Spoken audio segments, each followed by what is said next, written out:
Hi there, we should be live.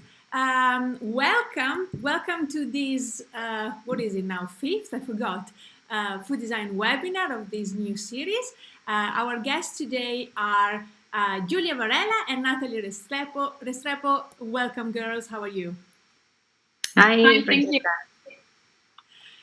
So before we start immediately to talk about these drivers of change for 2021, and maybe, you know, the goal of this conversation is to find possible paths for innovation 2021.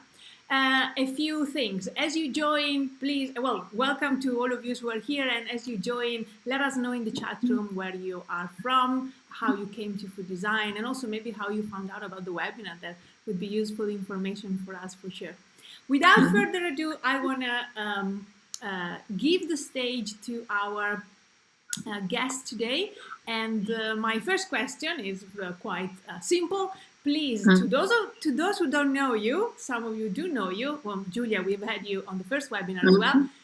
For those who don't know you, tell us how you came to food design, and also, so individually, so both of you, and also how you put together your new, relatively new studio called Kraut Studio. Perfect. Should I start, Juli? Yes. Okay. Well, first of all, thank you, Francesca, for inviting us. This is a very, very enriching space for food designers to speak about different things. So we really appreciate being here and sharing what we've learned about the drivers of change for this upcoming year. So, well, I'm gonna start first, with my personal story related to food design, and then we can, Juli can share also her personal story, and then we can speak about Kraut. Well, my personal story, I've been working in food design since maybe a little bit more than 10 years. And I came I realized that food design existed when I was finishing my industrial design career. I'm an industrial design as a base, as in my bachelor. And then I got really interested by this relationship of food and design, but specifically about the complexity of food.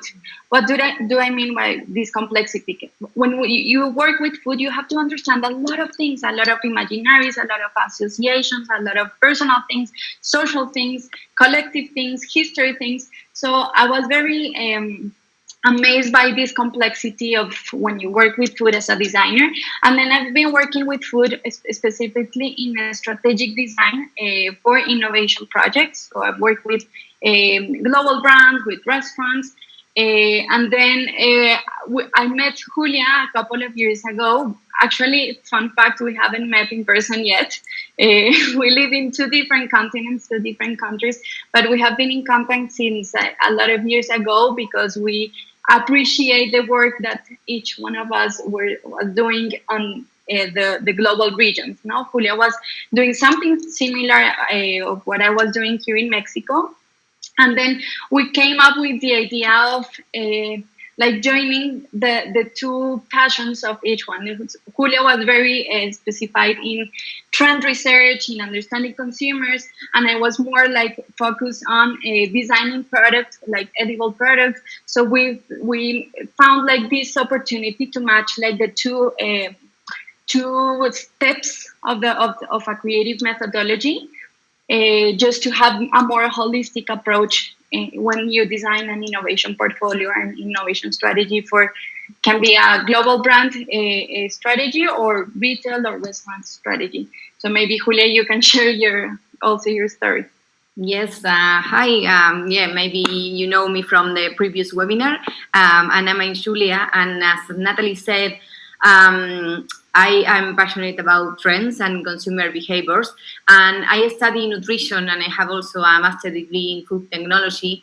And since I started in this world, I have been working in different areas and departments, such as quality and development, and then also digital marketing and branding for food brands, and also my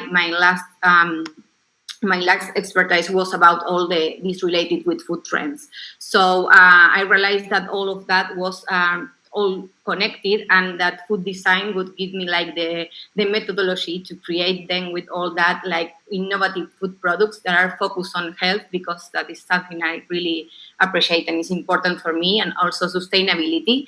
And as Nataly said, I found in her what I was like missing in my part. So together we created Kraut, where what we do is like creating food concepts and brands from the beginning, from understanding really well like the trends and the consumer, and then creating something that would fit them and also what the planet needs. That is also really important for us.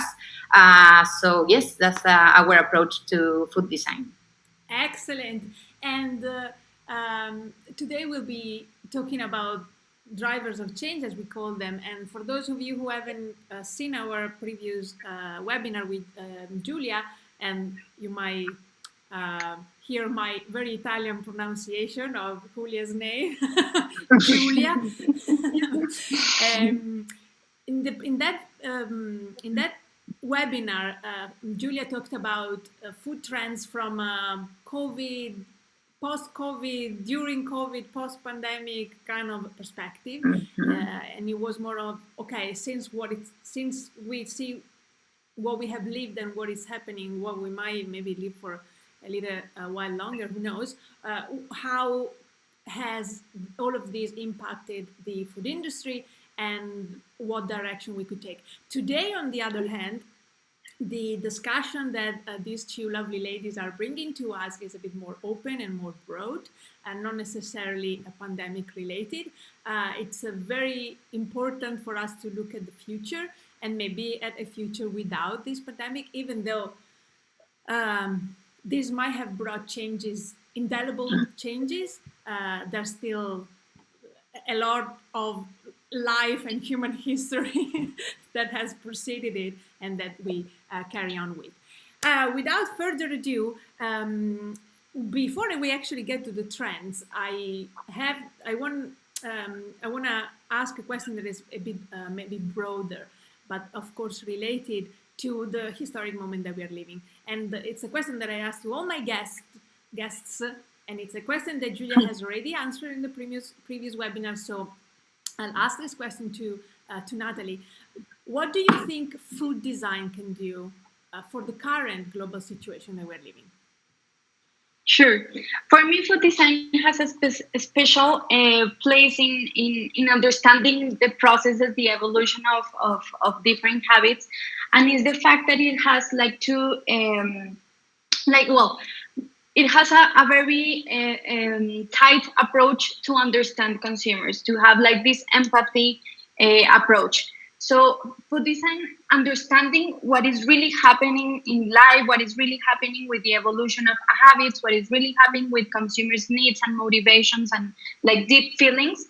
It's a very powerful tool to understand this situation and help to make transitions. So we all know that eating habits need to evolve, systems need to evolve, products and services need to evolve, but obviously the evolution is not something easy to do. It's making changes is one of the biggest challenges that we all face.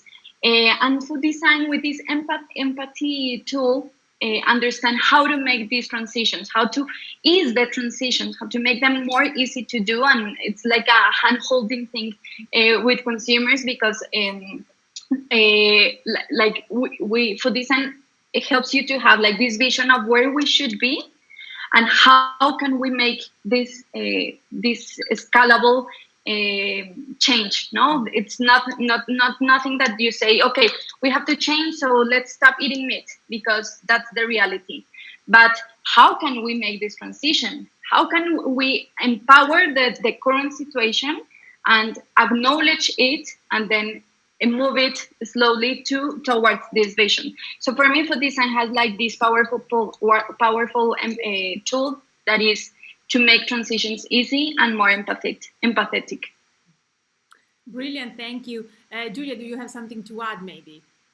No, for me, as I said the other time, for me the most important thing is also the empathetic part with the consumers and with what is happening, like the context. For me, that is really, really important. And also all the tools that are like for us to think in a different way. Definitely. Brilliant. Thank you so much. So let's dive into these drivers of change. The virtual floor is yours. Okay, so we're gonna share our screen. We made a presentation with the trends, so I will start sharing my screen. There we go. Let me know if you see the presentation now. Yeah, all good. Yes. Yeah. Okay, great. So we have a newsletter that we started in November last year, and every week we have been sharing different trends in these 5 categories. These trends or drivers are based on what we have seen that has been changing after COVID and before COVID. Is like a mix, but there are things that definitely we need to pay attention because it's gonna be like a big thing in the future. So we will start with like the food and beverage part. There are 3 drivers of change here. Of course, there are a lot more things related with food and beverage. We also cover in our newsletter weekly, but here we are going to present like the 3 most important for us for this year. So when we talk about food and beverage, for us, something that we have been seeing a lot is all this boom around like the fermented foods, and we call this driver fermented love story. As we said in the previous webinar, COVID has intensified the search for all the supplements to strengthen immunity, and all related with gut health is really related with also immunity. So we have seen like the kefir category and also kombucha category and fermented vegetables like kimchi and sauerkraut being really presented in the supermarkets and with different brands. And we saw Danone, we saw Nestlé, we saw Arla, PepsiCo, Coca-Cola, like having their own kefir and kombucha products in their portfolio. And also they started with like the most common product, like kombucha, of course, like just in a can or in a bottle, and then kefir just as a shot or a yogurt. But what we start seeing like last year was like new concept appearing in the market. For example, the kefir spreadable cheese. Also, this image is from kefir ice cream, and we have also started looking at another thing that is like the kombucha cocktails. Like, for example, if you go to a bar nowadays in London, they have bars where they only have like functional drinks and not all alcoholic drinks. And this type of drinks try to imitate cocktails but are like healthier. And these drinks include, for example, kombucha. So we see like all the fermented foods like a big thing in the future, because they are really good for our health, for our immunity, and also because the flavor is really good. So the acceptance of this product is being good in most of the countries. Then what we have is like this related with the impact the food has in the planet and in our body also. So this driver is called like Your Food, Your Vote. And we have started seeing a lot of things around the carbon footprint labeling. We've seen like, for example, legislations that are like starting in countries like Sweden, like Denmark, like United Kingdom or Germany. They are starting to think to make this carbon footprint labeling mandatory in the next years. Maybe it would be next year or this year, we don't know. But also some brands like Oatly or Quorn, that are like plant-based brands, that are like activist brands. They are voluntarily expressing their carbon footprint on their packaging. They are asking the other brands to do the same. So this could be like accelerated.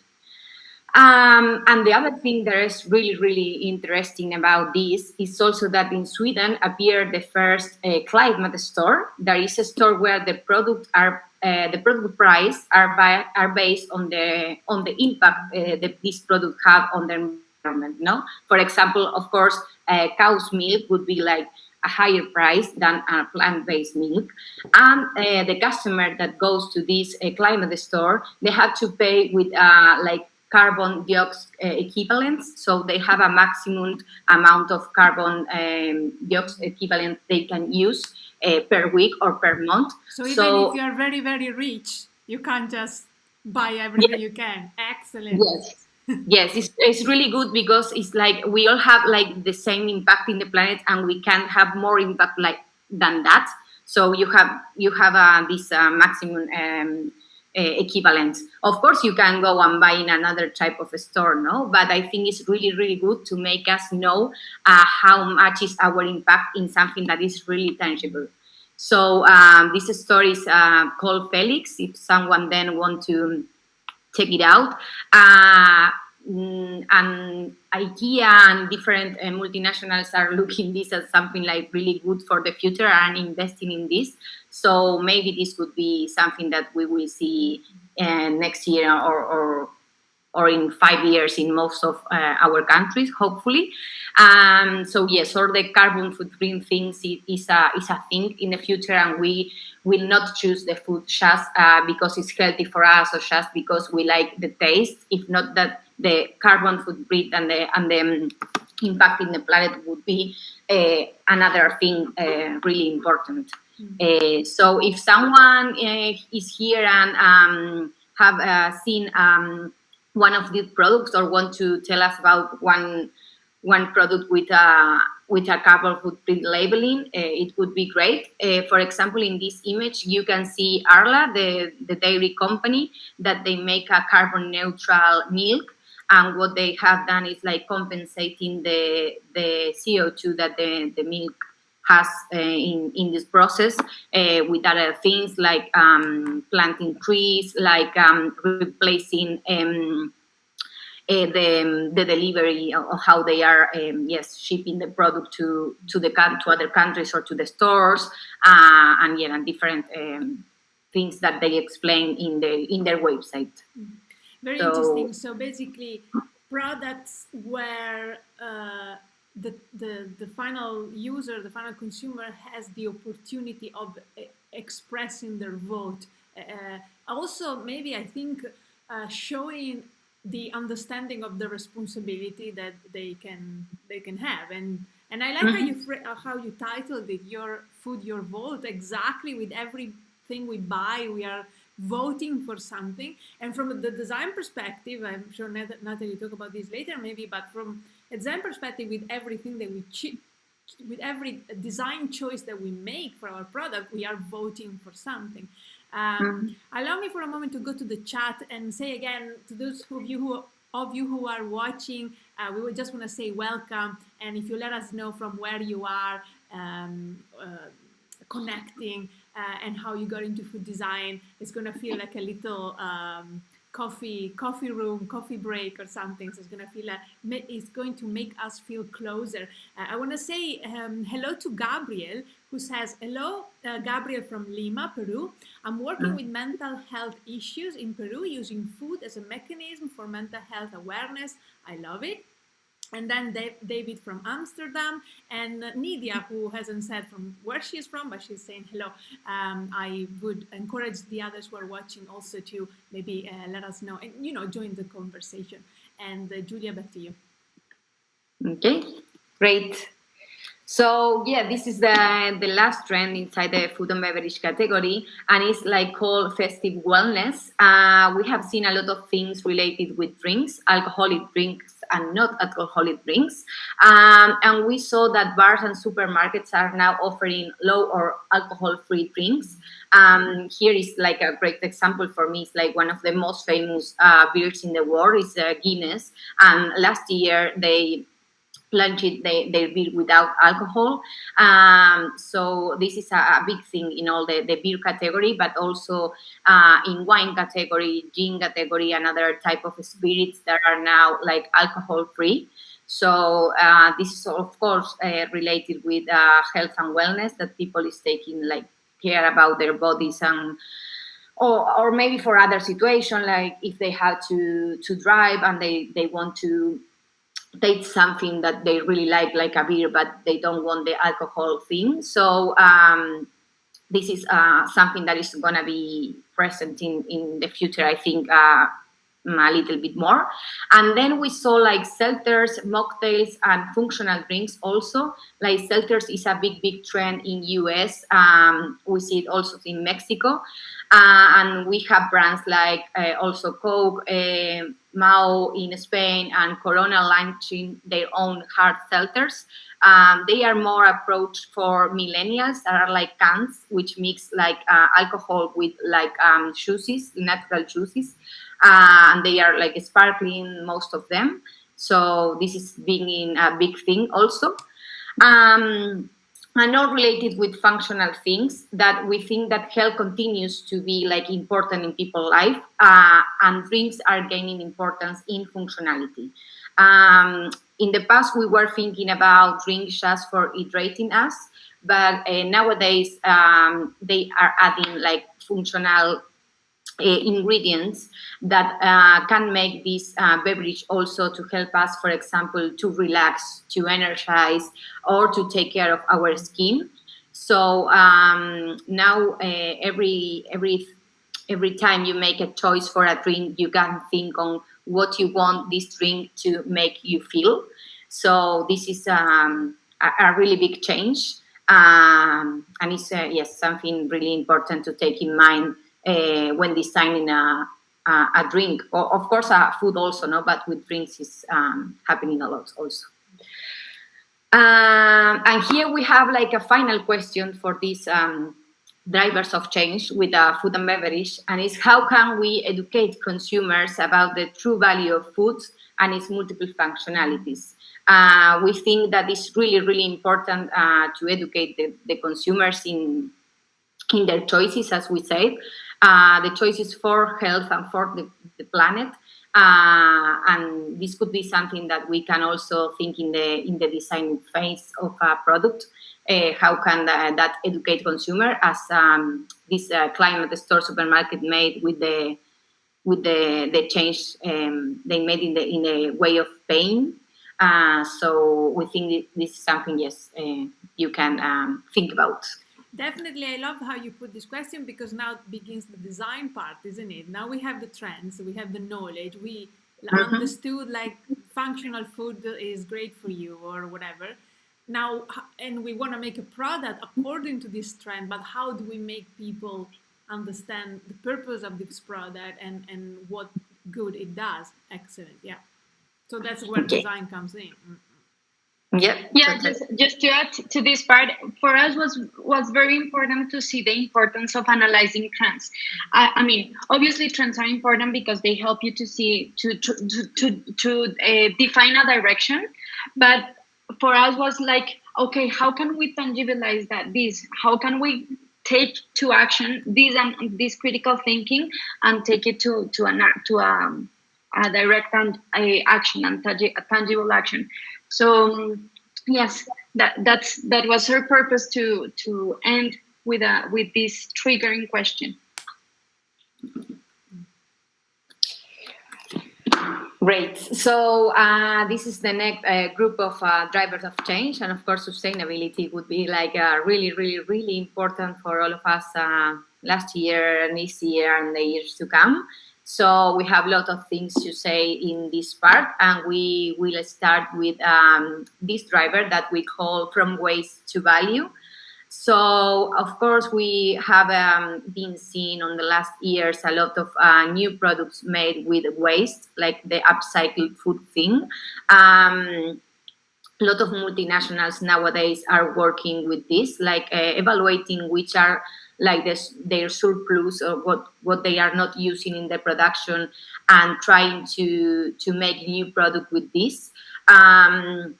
And this year, the Food Upcycling Association, that is from US, I think so, created a new certification or logo that you can add to your product, so you can differentiate it in the market from another type of product. For example, this that we are seeing in the picture is a ketchup made with rest of tomatoes and also pears, and I think that also apples, to make like the sugar flavor on them, and it could have this labeling in the future, so you can easily recognize that it's an upcycled food, and you can choose the product for that, making this boat we were previously saying. And another thing is like how we can prevent the food for going to waste. So we have also started seeing a lot of startups working on this smart labeling, that is a labeling that avoid waste at the point of sale. And for example, Mimica is a brand that created a label that indicates when the product has really spoiled and not when the expiration date say. Because the expiration date is tricky, because it's not exactly maybe the day that you can eat the product anymore. So this labeling would change the color, for example, and tell you when you can use it anymore. And by using this type of labeling, we can avoid to throwing away something that we could by other way be eating.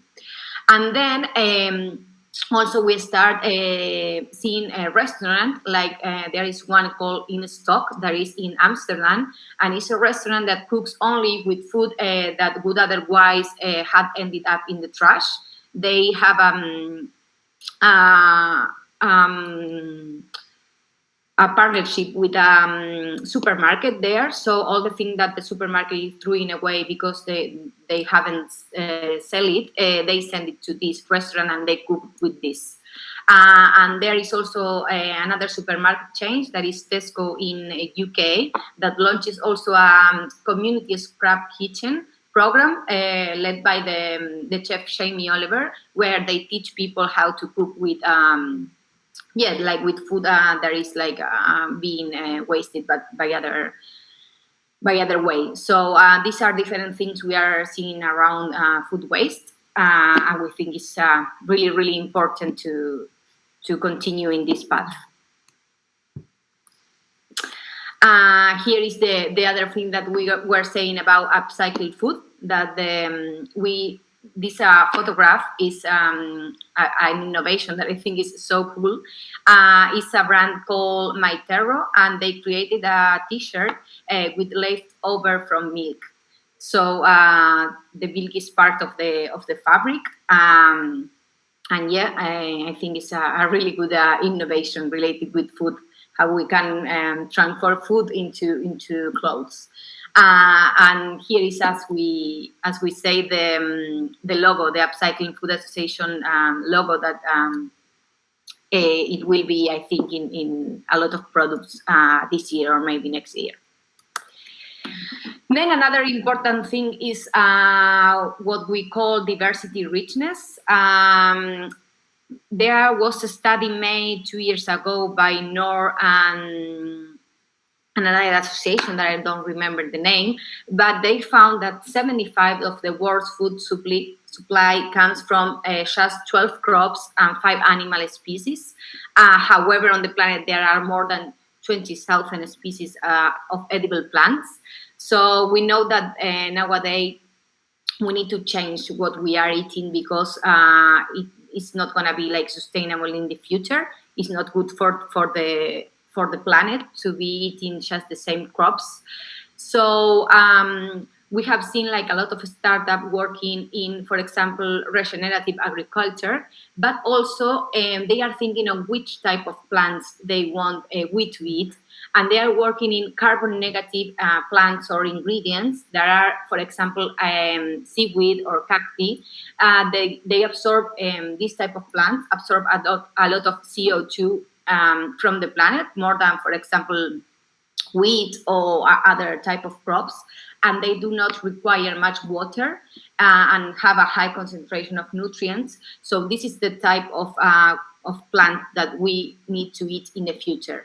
And this photo, we see a brand that is called Jolele, I think is that the pronunciation, that is an ancient grain from Africa, and it contributes to the biodiversity because it's a different crop that is like really easy to plant, that absorbs a lot of CO2 and that needs a lot of water, and it's like the new quinoa, for example.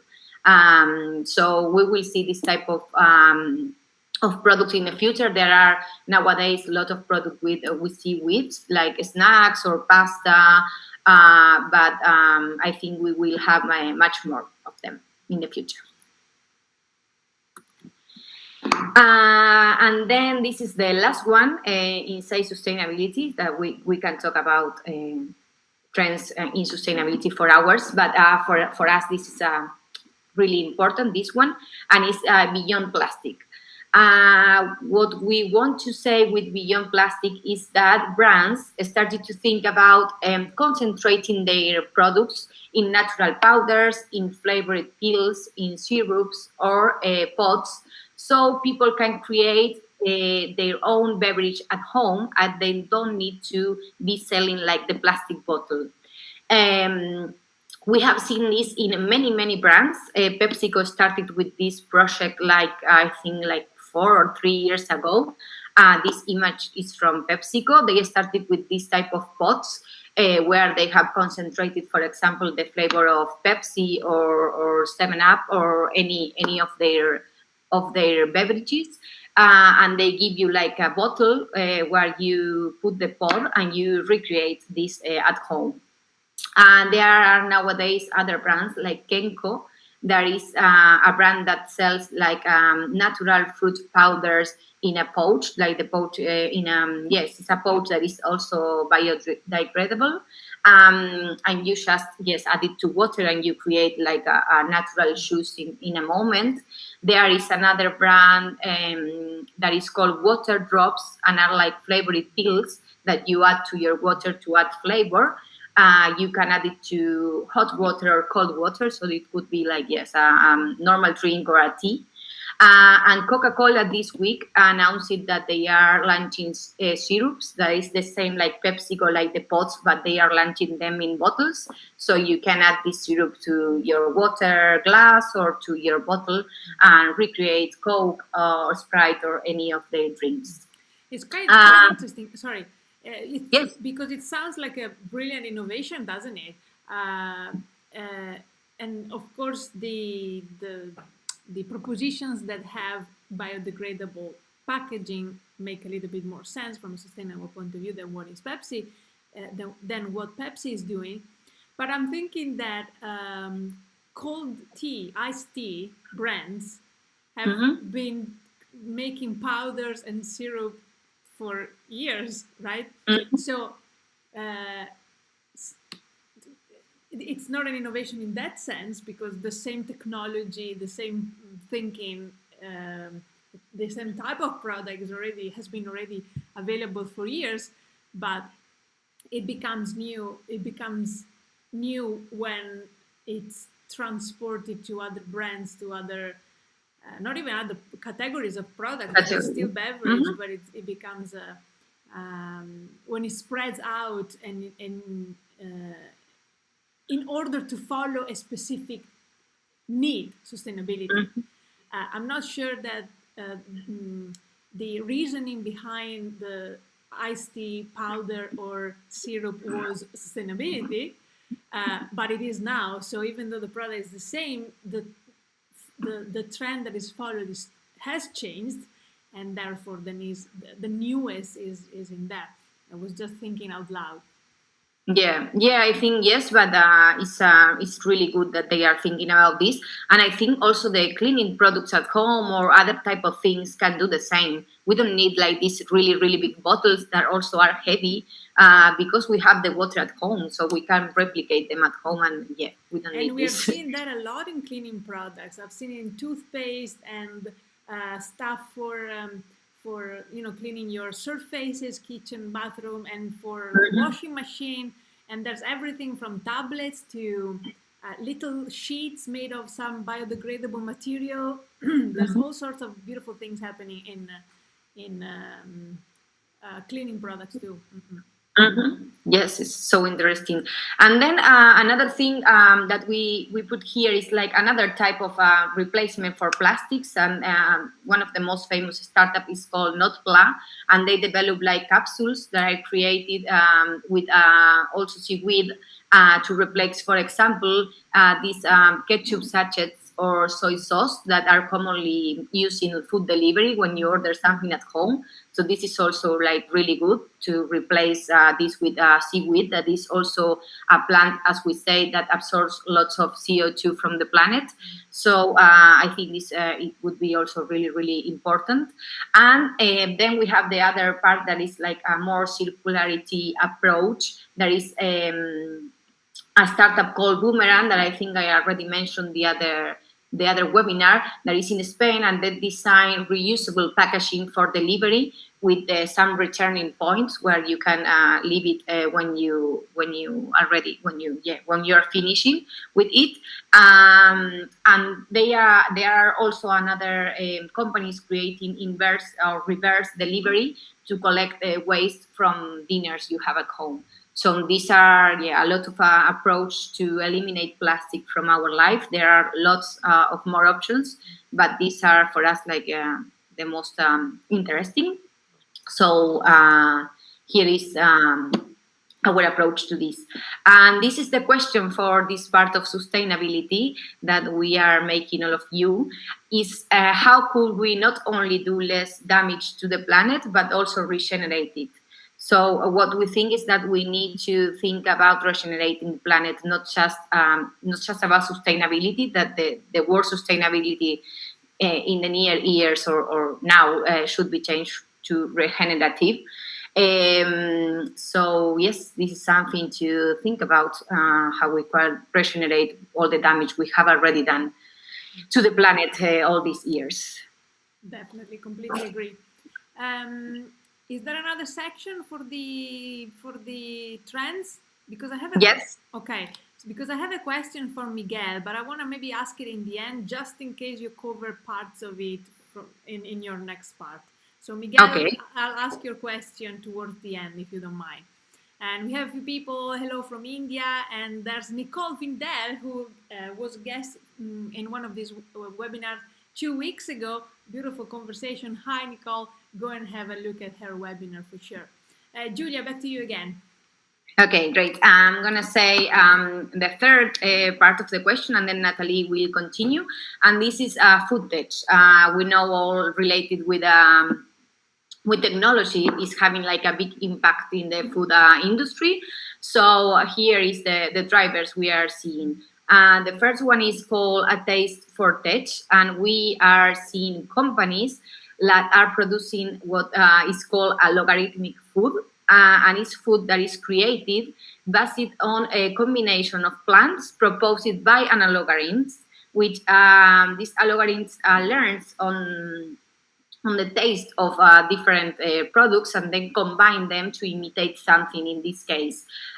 This brand is really famous because the owner of Amazon have invested millions of them. It's called Not Company. They are from Chile, but they are not selling their product in US, in many countries in South America, and I think they are coming to Europe in the next month or year.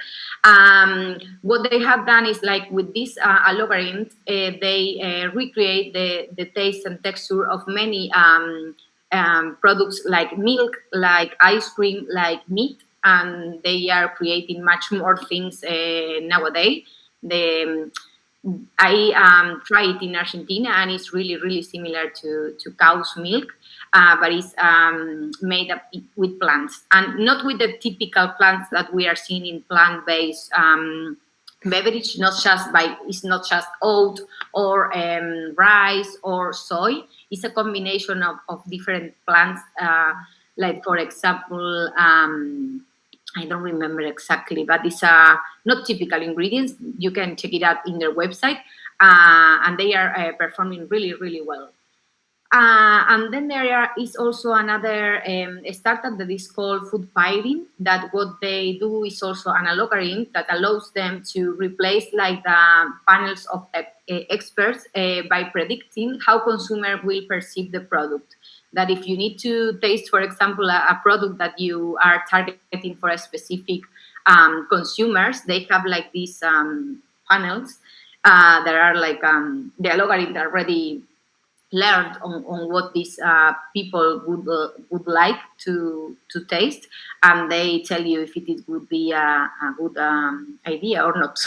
So yes, this is something we are going to see also in the future. Someone learning about our taste. I don't know if this is going to be good or not, but maybe it could help us to have a better taste products. Yeah, good or not from an ethical perspective, I guess. Is it going to be good or not? I guess it depends on how far we're going to take it. We'll see. Yes, totally agree. So then the other one is all related with the gut health and with personalized nutrition that have been big things in the last years. In the future, we are going to have like personalized diets.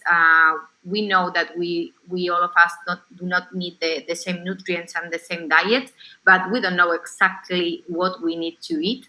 But in the near future, we are going to know. For example, nowadays we have the microbiome tests are now being sold in Amazon. Any of us can buy like this test and know which are the bacteria we need, like probiotics we need for our guts. So we are starting also seeing a lot of food products that include probiotics. For example, we worked with a brand in Spain called New You that have launched 3 months ago a chocolate with probiotics, specific probiotics that have a specific impact in our body. For example, probiotic that helps us with our weight, with our energy. And in the future, I think that many brands will create like a specific food products with the type of probiotics you need, with the result of these microbiome tests. There are also, like in Japan, a restaurant that is called Sushi Singularity, and they use artificial intelligence and DNA testing to recommend you nutritional plans based on the number of psychological signals and this type of results, and they create a specific sushi for you. They also do this with 3D, so 3D sushi. So yeah, this is so technological, but it would be something that maybe we can see in the near future in Europe too. And finally, Gatorade, also from PepsiCo, they are also working on all this related with personalized nutrition. And what they are doing is selling like a skin patch that is sensitive to sweet and changes color, indicating your hydration and your electrolyte levels. And for example, if you are in a football match or something like that, you are with the patch, and when you finish, they recommend you a specific hydration capsule, like the pots that we have been seeing previously, that you can add to your bottle. And this is, all related with personalized nutrition, and would be something, of course, that we will see in the near future. And the last one in this food tech space, and I think one of the hot topics we are seeing nowadays is the lab-grown meat, and we call it from lab to table. This started like 6 or 7 years ago, but nowadays there are already more than 80 startups working with all the lab and dairy meat and dairy products. They have a lot of advances, and in Netherlands, in Tel Aviv, and in Singapore, the fair regulation appeared for this type of products. And there are also pilot restaurants that they are serving like chicken or meat created in a laboratory with the cells. So they are testing how the people is feeling with this. I don't know the results because they started with this last year, but they say that we will replace like the meat industry in like at least 50%. The problem they are having nowadays is the price, that the price is really high. It's like similar to some plant-based startups, but they say that if they get enough popularity, the price are going to be lower, and we will see this in the supermarkets in the near future. Also in the US and in Sweden, we have some of these products by the brand Perfect Day that co-launched 3 types of ice cream brands that they are in the market now in Sweden and in US. And there is a startup, for example, that caught a lot of our attention that is called Bio Milk, and they are replicating breast milk in the laboratory. So that if mothers don't want or can't breast their kids, they can have like the same milk but replicated. So yes, this could be in the future. Maybe we will see Labgrown meat, we will see premium meat, and then we see plant-based meat. We have a lot of alternatives. I'm curious to know why you think that this is the hot topic, because to me, all those of you have all of the topics you have mentioned are hot. Mm-hmm. I'm curious to know why you think this is the hot one. No, for me, it's the hot one because it's the one I'm seeing most in LinkedIn, in newsletter, and I have seen like a lot of things around this. Also, all the inversions that are made by accelerators are in this space. Mm-hmm. Of course, in the plant-based space that we are not covering here because plant-based is like something we know that is happening a lot. But this is another thing that I'm seeing a lot since last year. Okay. And I think it's also because we are in a legislation step. So this has been a technology that has been developing like a few years ago, but we are right now like living this transition in the legal aspect. So before that, it wasn't a consumer that a product that was able to go into the market right now. But there are some changes in the legislation right now. Yeah. And also, I think curiosity, like I have never tried this and I have no idea how it would taste. And maybe because of that, also people is talking a lot about this. So, yeah. Yes. This is our question for this part, this tech part, is how could we incorporate tech to anticipate changes in consumer behaviors and generate more value for them? So I think tech could be like something really good for all of us or really bad, but if we could use it to anticipate change, to change food, to understand consumer behavior and generate value, it would be like a really useful thing. So this is something, yes, to think about. Okay, and then Nataly, all yours. I don't know if you want to share your screen or I continue and... Yes, you can share. I don't know if we have any questions that you want to include right now in this step.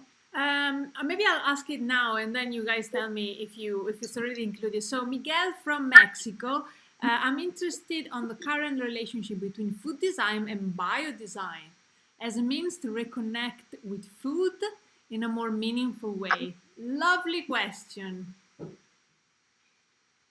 Do you have any perspective on that? I think the part of the how was it called, Julia? The microbiome and yes, like this technology part, personalization food, and also the algorithm food has a lot to do with how do we integrate biodesign with food design.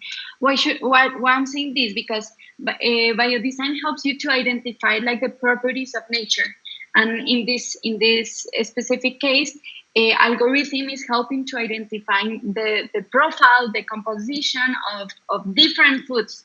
It's a huge library of of different plant ingredients or natural ingredients that we are analyzing like in a very, very deep detail to see how can we use this property and this power of nature to imitate animal products. So I think there's a huge opportunity to really analyze the composition of natural things to see what can we do with them. And I wonder if because there's also this aspect of biomimicry, which to me it's I don't know if it's related to biodesign or if they're two different things but somehow connected. But for sure, biomimicry to me has, in my personal opinion, has a higher potential of than biodesign of proposing meaningful propositions. So that's kind of also an important aspect in Miguel's question. But I might be wrong. I guess that there's many things that biodesign can do to there's many ways biodesign can propose meaningful proposition. Something like women breast milk. That's huge, right? But I hope that doesn't go into the industrial aspect of how we operate. But that's meaningful nonetheless. So what do you guys think in relation to meaningfulness? Yes, I think having a purpose is very specifically, and I think it has to do with what you were saying about the technology of condensed flavors. That it has been a technology that has been always present on the market, but it didn't have a meaningful purpose. It just had the purpose of having flavored waters, and that's it. But right now we are applying a meaningful thing. So I think it's very important for any type of design, any type of innovation, to see what you are building, what meaning are you creating. And in the case of the breast milk, I think there should be a meaningful proposition. I mean, for example, for women that can't give milk to their kids because they can't, or because of nutritional things, or because of different social aspects. It can have a very meaningful alternative. And I was thinking another thing about biodesign, because right now we are introducing new ingredients on our diets, ingredients that went out of the edible scope of the edible universe that we know. For example, algae, for example, insects. And these are ingredients that maybe have been part of what animals eat. For example, birds have always eaten insects. Algae has been also the nutritional source of other animal species. So maybe I was seeing a project that was very interesting. It was a very perspective project that imitates the physiology of birds to design some cutlery to eat insects. So it was like a very futuristic thing to say, okay, so if maybe in the future we're not eating meat, we are eating insects, does it make sense to still have a fork? Does it make sense to still have a knife on our tables? Or maybe we should design new objects, like for example, objects inspired on the peak of the birds to eat new ingredients, for example, to eat insects. So I think there's something interesting to see how can we adapt our eating habits by being inspired by eating habits of other species. Definitely. Brilliant. Miguel, I hope this answered your question. And in general, I think that whether you already know the biodesign area that you want to work on, women's breast milk, or not, or whether you're open to work with anything, you want to do a project and you hope it's going to be about biodesign, or there's going to be biodesign influences. As Nataly was saying, you're always designing for a purpose. And so if you want to design for meaningfulness, my advice is that we should start with that.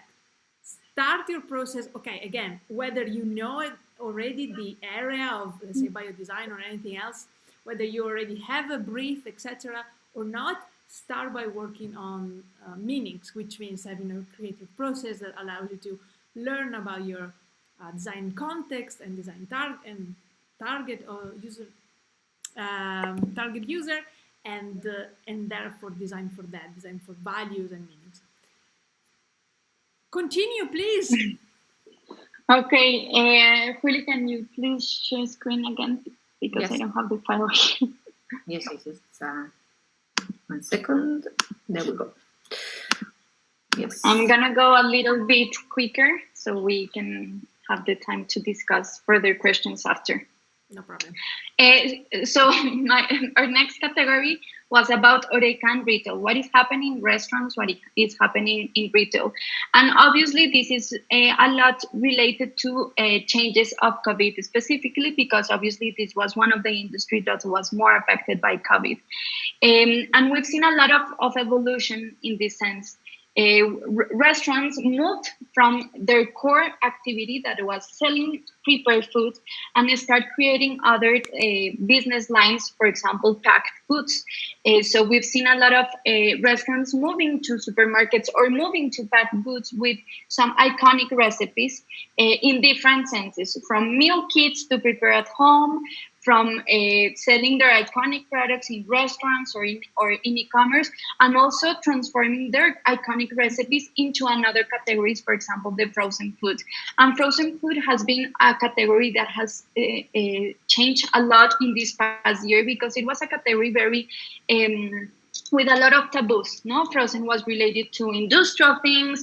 Frozen was related to not fresh. Frozen was related to unhealthy ingredients, and then it became one of the helps of people living at their home and working at their home and trying to balance a lot of activities at the same time.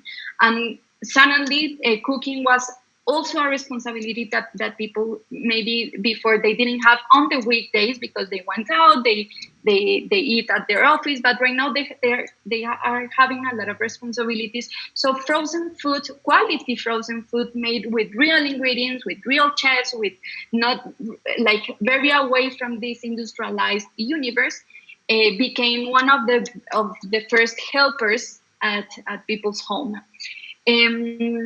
And then also restaurants have evolutionized to not only recreating their recipes into packed goods, but also starting to see what else can they do to enter to this retail and grocery universe. Then the other trend that we've seen that is a very, very polemic trend is the automatization trend and the robot area. So this trend has also something that we've been exploring since a couple of years, but it made a big leap on the past year. Why? Because obviously we start seeing more contactless models. We've started seeing more automatized functions with the delivery applications, for example. But this opens a big conversation about the value of humans on the restaurant chain or on the food chain, because obviously humans are super important when you relate to food. No, when you go to a restaurant, you expect to see a waiter, you expect to see the cook, you expect to have like this human relationship, and this automatization is kind of breaking this human touch on the food service. So obviously it helps to reduce contagious transmissions. Obviously it helps to accelerate and put more efficient the service, but it's also something to see with a very delicate approach, because obviously we are breaking a lot of imaginaries, we are breaking a lot of the value of people, of human on the service, on the food service. And then our last trend in this category is what restaurants have been doing to recreate their experiences in other formats. So, for example, when you went to a restaurant, you knew that part of the experience was not only the food, but the way the waiters speak to you, the music, the furniture, the interior design, everything made part of this experience. And this, for me, this is a very special trend because it visualized the importance of designing holistic experiences for service. So services are no longer about food, are about everything, all of this, the sensorial stimuli that make part of this experience, the music, the lighting, the attention, the service, and we have seen a lot of experiences of this at home. So, for example, DoorDash launched the playlist of the restaurants. It gives also like a Snapchat or some filters for people to feel at the restaurants even though they are at home. Or we've seen a lot of virtual reality or augmented reality to enhance the experience at home. So, for example, when you open a delivery package, then you can see a QR code, and this QR code gives you a video of the chef speaking about the recipe that you are eating, or maybe this QR code takes you to a video of the crops, or I don't know, you can play a lot of things with this augmented reality to enhance the experience of the restaurants in other formats or in other places. And our triggering question with this is, what other product lines can you create in your restaurant to engage with post-COVID consumers? So it's to acknowledge that consumers have changed their habits, have changed their consumption occasions. They are not eating in the same way they were eating before, not even in space, not even in format, not even ingredients, not even in the same recipes. So how can you evolve your restaurant offer to match these new habits? And our last category is about business models. Business models, we've seen a lot of changes as well. The first trend we've seen is this direct to consumer. Direct to consumer has to do a lot with the boom of e-commerce, but this has a lot of results that are very interesting for brands to connect with final consumers. Before, brands were here, and then you have a lot of chain, and then you have the consumers on the other side of the chain. So there were a lot of middlemen, a lot of things that happened that I don't know how to say that, put very, very, very far away the relationship between consumers and brands. And the e-commerce, what it's doing is that it's tightening this relationship. This is shortening the chain, so brands can learn more about consumers in a direct way. So, for example, in e-commerce, you can give the possibility to consumers to personalize the final offer. So we've seen, for example, My Muesli, that is a German e-commerce where consumers can create their own muesli mix, design the packaging, design the name, maybe give it to as a present with a little message. And brands are receiving more insights about consumers because there are no middlemen. So they are connected really with consumers and testing the products in real life and real moment. So we've seen, for example, Chobani was doing this a couple of years ago. Chobani launched a concept store in New York to launch new products in a restaurant concept, not a supermarket, but a restaurant. And then they start like analyzing new flavors, how do consumers perceive the new flavors, the new combinations, the new formats. And then once they had a big knowledge of how consumers perceive and learn about their product, they start working with packed goods and start launching their new lines in supermarkets. So this is a way of doing prototype in real time with real consumers. And this is kind of a very interesting thing to see how design thinking is starting to evolve the way food innovation is done, because you are prototyping. You are like going from idea to product in a very short period and learning from consumers in real time. And then this has to do with our next trend, that is open innovation, that for us is very enriching and very I don't know, we've been happy about this because we both have been working in design thinking with food industry, and we both know that food industry is one of the industry where design has not yet changed the methodology and the way of thinking. And these examples have been really satisfying because there are examples that show us how design thinking approach can result in better products, in more meaningful products actually. For example, Nestlé, Unilever, Seara, JBS, Tesco, a lot of retail and consumer packaged goods brands are creating their own innovation hubs with a multidisciplinary approach. That is also something interesting because before we've seen that maybe you had the marketing team and the R&D team, and they both work in a very separate way. And now these innovation hubs are joining different disciplines, are joining different fields to create in a very short time a holistic product that takes into account like the different interests of the corporations.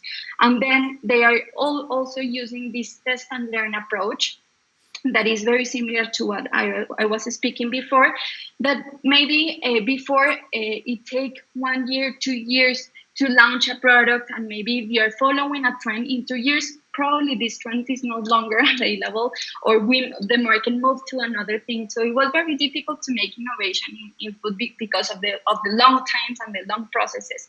But these agile methodologies have accelerated the way of that industry works, and we've seen products that are very quick in the market, and obviously it's a constant prototype products. So they are not longer launching a product and if it didn't work, see it as a failure, but they are already seeing it as a prototype that can be transformed in real time. And our last trend, just to finish our conversation and move to the questions, is the importance of circular economies. We talk about circular models when Julia was speaking about sustainability, and we've seen this, but there are models that are only based in this circular economy. For example, Too Good To Go or Karma are examples of circular value chain that their purpose is to rescue unsold products or materials of restaurants and supermarkets that avoid them from ending up to the trash. So the same example that Julia was saying before, we are using wasted products to create new lines of products. We've seen also, like, for example, the identification of byproducts from other industries. For example, byproducts from the industry of beer that are turning into cereal bars, byproducts from the industry of fish that are turning the peels of the fish into snacks or into other things. So it's very interesting to see the food ecosystem as a whole and see the outputs of this industry can be the inputs of this other industry. And there's a collaboration between the different brands. Before, like the production chain was very vertical, very isolated. And then we've seen that these product chains have been like merging between them to see how we can make the best of all of the resources we have. And then something that we'll be speaking about, and I think Julia was speaking about on the last webinar, is the reverse logistic. So for us, it's very interesting to see that the logistic of Amazon, the logistic of every delivery service that we have been experiencing on the last years can also work as a reverse logistic. What do we mean by that? The same way that the products come to your place, in the same easy way they come to your place, they can go out from your place. So they can recollect the waste, they can recollect the packaging that you use, they can recollect everything to keep moving the chain and like complete this circular phase. And a triggering question for this is, how can you include agile methodologies in your organization to accelerate the test and learn process in real markets? So for us, the new business model, it has to do with prototyping, with having this prototype mindset and start like taking very quickly from concept to product, test, learn from consumers, and perceive every innovation as a constant evolution. So I think with all this, our biggest question is if you're ready to change. Love it. Are you guys ready for change? Let us know. Brilliant. Thank you so much, ladies. So we have a question from Alejandro from Mexico City. How do you foresee all these trends shaping our relationship with food in underdeveloped countries, where socio-political and cultural dynamics and regulations slowly catch up? Yes, I think that of course, the regulations are really important, and as I think we said in the other webinar also that I think in these countries the startups and the people is the one that are making the change more than the government and the legislations. So we don't need to feel that this is a barrier for us. It would be, of course, more difficult, but we need, I think, to keep thinking in the future, thinking in what is coming, and trying to do our best to innovate and think about this. Yes. And a lot of these innovations come from crisis. A lot of these innovations comes from we don't have resources, we don't have the methods, we don't have the the financial resources, so we have to make up new things. So I think innovation in terms of crisis is the best innovation, and it's an innovation that we are very related in Latin American countries where resources are limited, where government maybe doesn't have like an important role in doing these changes. So I think it's the best moment and the best environment to do innovation is with limited things. Yeah, for sure. In a moment of crisis, things speed up. And I'm thinking, without a moment of crisis, still there's, I think the key is probably social media. Example, biodegradable packaging, or non-plastic, non-glass, etc. plastic. We have been talking about them for maybe like 10 years. The first biodegradable bottle of water, drop of water, maybe 5 years, a few years, right? So what happened? The first time we talked about it, it wasn't a company making a bottle of something, say, hey, I have a biodegradable plastic, but it was these food design studios, very often food design students who do their project for their graduation or for whatever, exhibition they had to go to. So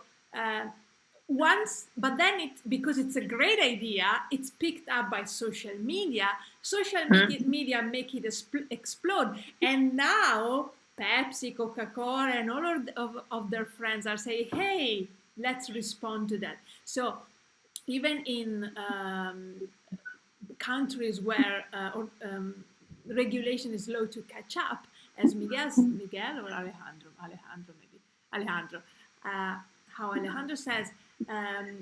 The power of social media, and which is what makes everybody see that this thing is liked by people will spend money on it, or this thing makes sense, is good for the planet, or whatever, is what probably prompts those regulations to be done faster, and the big companies to say, okay, let's get into this as well, for us as well.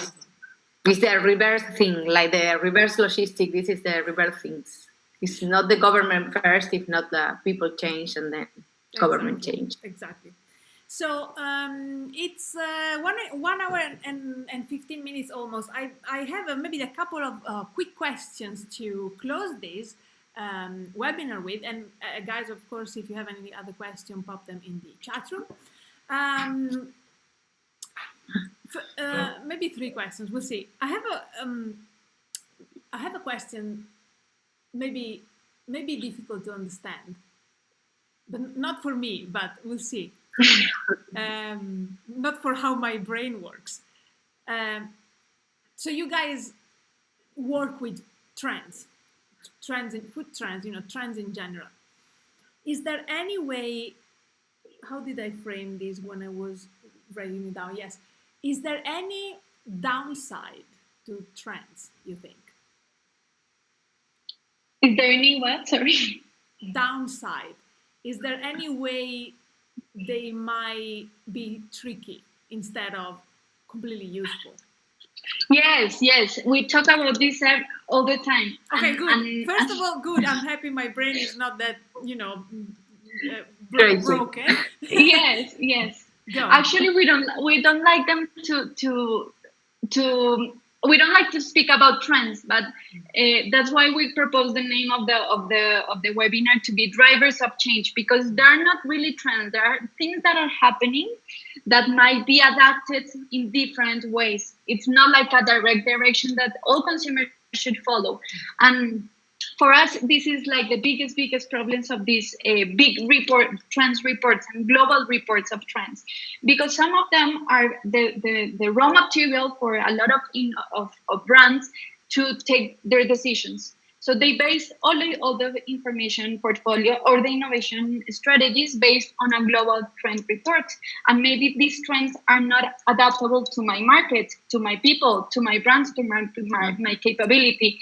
So that's why we like them to be called more like something that triggers critical thinking. It's not something that you should follow like with your blinded eyes and then follow because it's what is happening right now.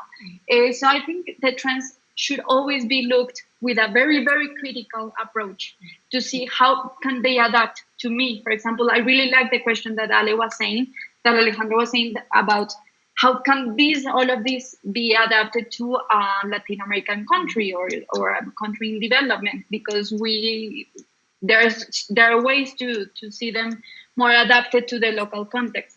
And that's why in Kraut we speak more about the consumer and not only the trends, because consumer is what is giving us our raw material. Obviously, we have to have this global approach to see what is happening in other brands and more as an inspiration. But our knowledge comes from your direct person, your direct human.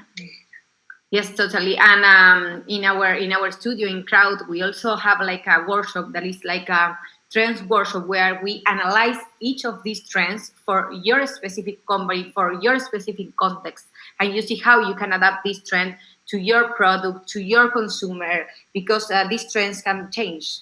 Totally change. They are like just inspiration, and with this inspiration, you can change trend to another thing, to another new thing. So on the same line, and I mentioned this because we mentioned this in the second webinar of this series with Josh and Sipi. Is there? I'll reframe it for you guys. Is there, from a design perspective, from a creative from the perspective of someone who is going through the creative process? Is there any situation in which you think it's possible for somebody to completely ignore trends? I don't know if you can ignore trends because you need to know the context, and I think trends are part of the context. So you can understand the trends by understanding your consumers, and you are understanding also the context. But ignoring them, totally ignoring them, I don't know if it would be a yes for me. Yes, I think that's what makes difference, like, for example, a technology-driven process from a design-driven process. In a technology, you can ignore what is happening. And then, for example, Mac has done that. Mac has forgotten how people behave to technology, and they're saying, okay, we don't care about what consumers are feeling or doing, and we're going to launch this, and then this is going to be the trend. In food, I think it's different because food is very intimate. Food is very related to my behavior, my evolution, my imaginaries, my associations. So you really have to acknowledge that to make a move in the innovation part.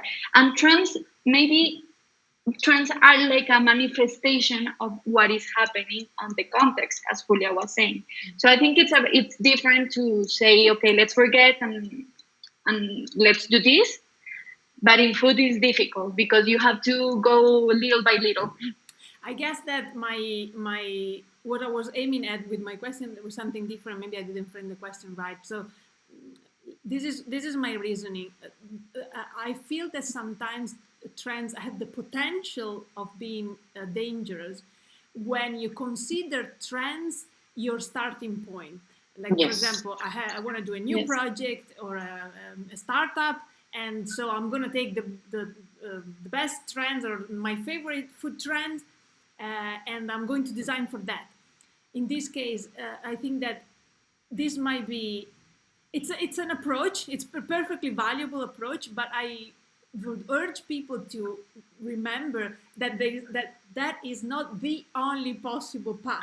That is not why food trends are there. If you have no ideas and you know you want to do a food startup or a project, by any means use food trends to inspire you, to guide you. But also, and this is what I want you to get, I think that there are moments when some people have a brilliant idea, and maybe it's so new that it doesn't fit in any of the food trends available in that historic moment. So that person might or food designer might think, maybe my idea is not so great, or maybe I should make it fit in one of the food trends. In that case, so just to point out that there is that dynamic also. So if that is happening to somebody, maybe watching this webinar, I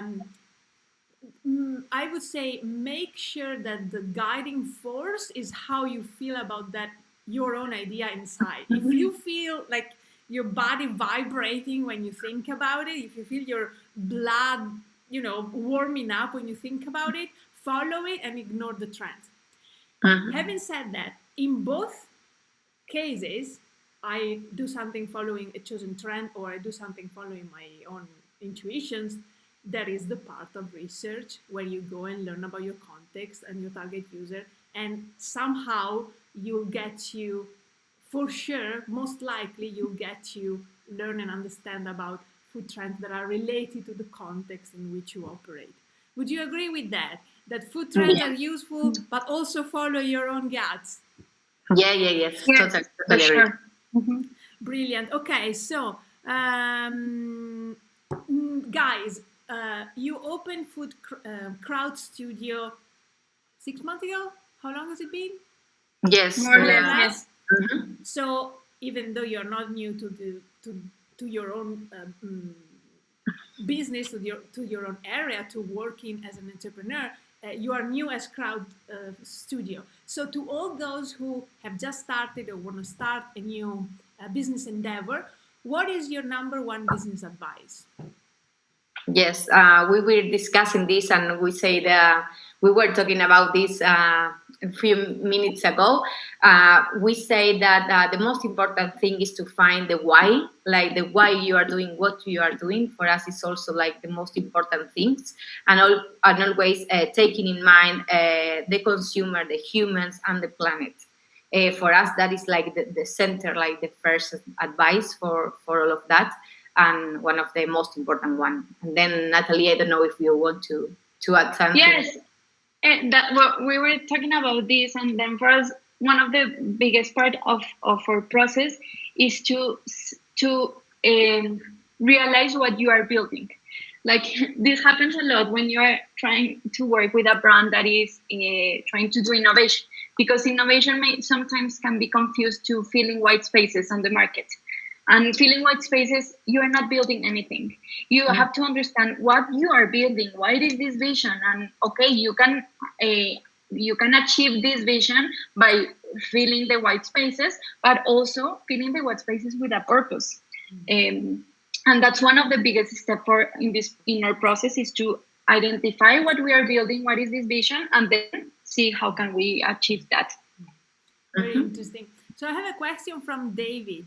Is there a difference between a trend and a hype? Yes, there is. Nowadays in Instagram, for example, I think we see a lot of these fad or hypes. Like it's like something that appears in for a specific moment, and that's it. For example, I would say I don't know if you all saw this celery shoes trend on Instagram. That is all people drinking celery shoes in the morning, and I think these things have a stay there. It's not a trend because we are not seeing, for example, other things related to this. For example, brands working on these legislations, on these, I don't know, another type of studies or the scientific part of that, marketing related to that. So I think that it becomes a trend when it has a lot of others type of things to look around it. Okay. Yeah, and it has also to do with the time. For example, you can identify a hype or a fad because it lasts 1 month, 2 months maybe, and then a trend, a generational trend, a category trend. You can identify by seeing what other products can you see in different categories and in different universes that follow like the same line, and it has to do also with the time. Maybe if something that lasts longer than that does last less than a month, 2 months, maybe it's a fad or a hype. That is very important. I mean, I always have this discussion because it's also important to acknowledge them because maybe they can be useful for communication strategies, for different things, but not to build an innovation strategy. Yes, it's more maybe for social media things or for real-time content. For these type of things are really useful. Yes, but not for innovation. Brilliant. Ladies, my last question for you is, what would you like to be remembered by?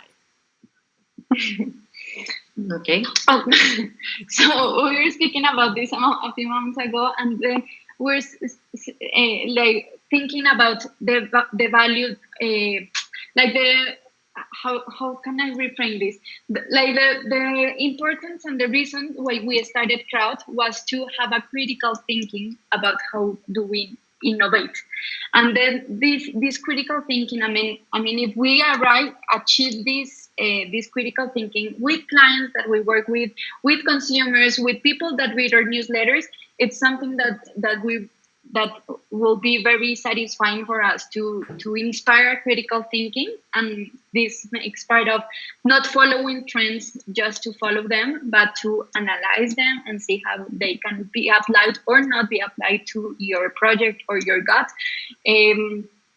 So I think, for us, one of the biggest thing in Kraut is to inspire critical thinking in the food industry.